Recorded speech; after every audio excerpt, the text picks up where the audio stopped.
to try something a little different. I'm going to tell you a story, but it's a different kind of story. It's very short. It only has 3 sentences. Are you ready? Yes. Thanks, JD. He went to the store. Fred died. Sharon went hungry and wept. Now, in listening to this story, what can you all tell me about maybe the relationship between Fred and Sharon? Any ideas? Did anybody think they were married? Ted, maybe? Yeah? Sharon was dependent on Fred. So did you think that Fred was the one that went to the grocery store? Did you think that, and you also thought that the store that Fred was going to was a grocery store, right? So, in looking at this story, I didn't actually say any of that. In these 3 simple sentences, Ted interpreted some things that weren't necessarily there. Now, our brains are actually hardwired to do this.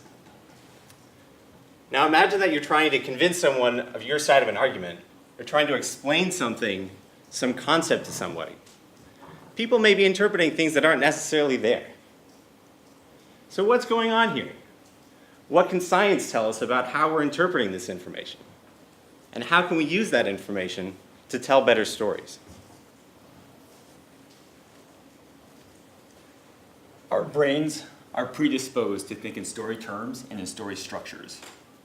This impacts how we understand things, how we make sense of things, and what we choose to remember and what we choose to forget.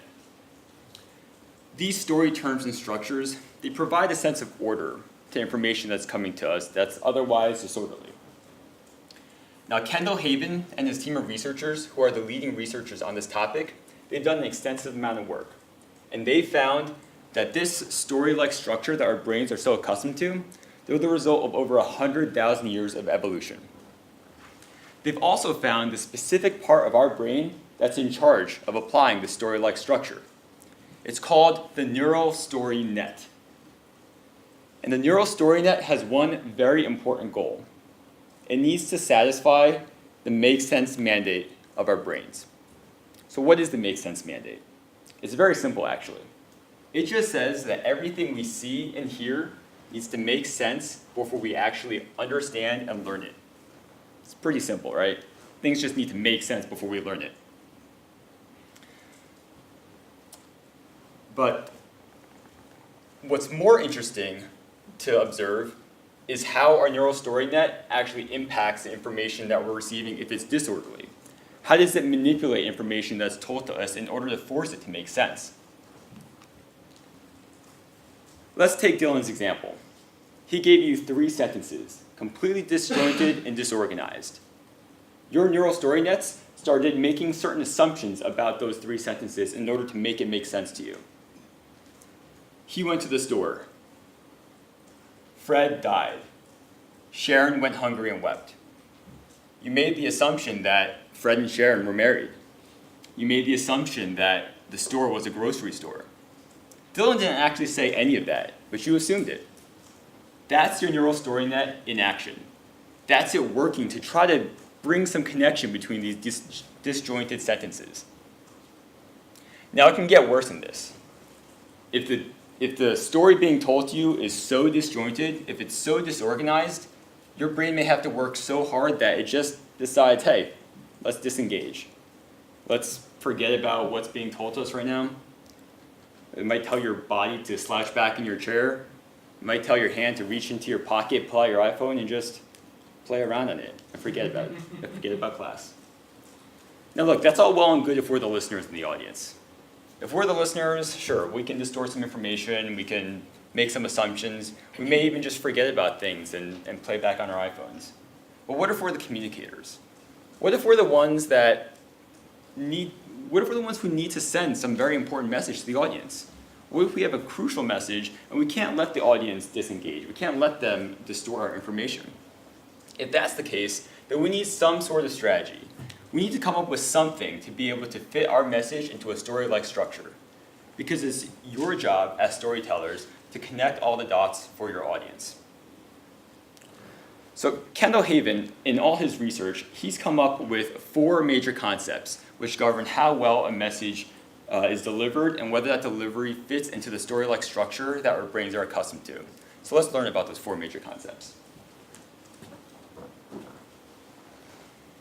The 4 concepts are rooted in one belief, and that is the listener's ability to make sense of our story directly impacts our ability to influence them. So the first step, engagement. Now, engagement does not necessarily guarantee influence automatically, but it certainly is the first step to making it possible. So what is engagement? Engagement is our ability to physically show up.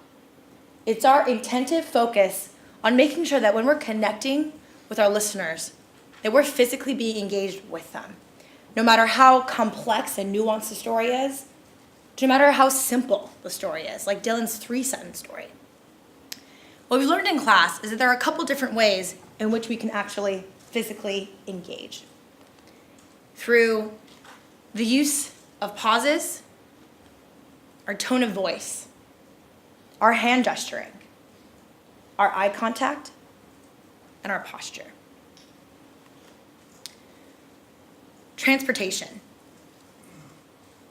What we learned from the neural story net is that listeners are constantly trying to figure out what information we need to throw away and what information we need to keep to actually make sense of a story being told to us. What transportation enables us to do as storytellers, what you as storytellers, is it helps the listener visualize and contextualize the story and the plot line that they're being put into. And that can happen in various formats. In class, we've learned through visual word plays as one example, to even Mark Bezos physically, overtly bringing us and transporting us into his storyline as a firefighter in his TED Talk. Ultimately, transportation is aimed at building trust between the storyteller, and the narrative being told.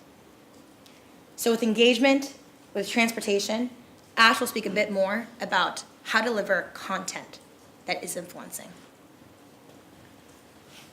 So the third point in this is relevance. It is self-explanatory.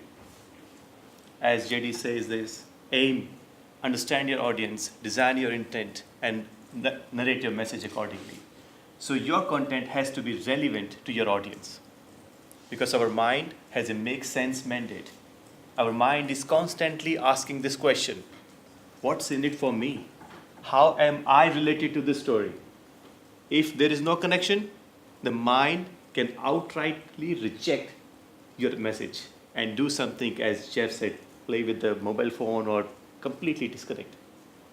But if you can make sense with your audience, if you can stay relevant to your audience, you can completely sell your idea. The fourth is influence. This is the whole purpose of your message. This is what you're trying to do with your story. You want to influence their behavior. You want to make your audience do certain things in the way you want them to do. But is it the only behavior that we want to address? Probably not. Behavior is only a manifestation. We want to address their attitudes. We want to address their beliefs, their knowledge. We want to alter that. We want to create a parallel stream of their beliefs. That, okay, what you're saying, what you're thinking is right, but let us think it this way. Do not try to correct that. Do not try to say, no, what you're saying is wrong, what I'm saying is right. That doesn't sell, no. You have to alter it. You have to define a new parallel stream. Simple.